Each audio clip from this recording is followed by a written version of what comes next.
مہوش کو 2 لاکھ ماہانہ سیلری والی جاب مل گئی۔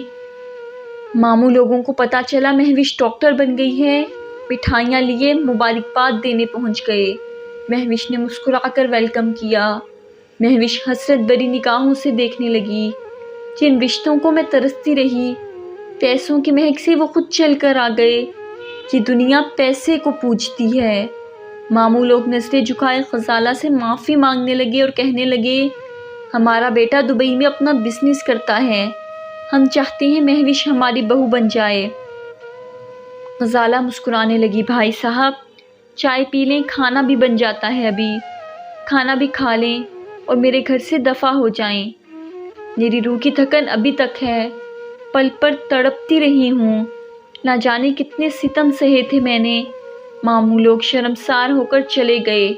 مہوش کی شادی ایک ڈاکٹر سے ہوئی، بڑا گھر گاڑی سب کچھ تھا۔ اب کچھ وقت گزرا، مہوش کا شوہر ڈاکٹر سکندر مہوش سے کہنے لگا، آج ہسپتال میں ایک مریض آیا ہے، دل کا مریض ہے، وہ چیخ چیخ کر رو رہا تھا اور اس کے بیٹے مجھے کہہ رہے تھے، ڈاکٹر صاحب ابا کو زیادہ مہنگی دوا نہ دینا، ویسے بھی کیا پتہ کب مر جائے، ہم تو بہت تنگ ہیں اس سے۔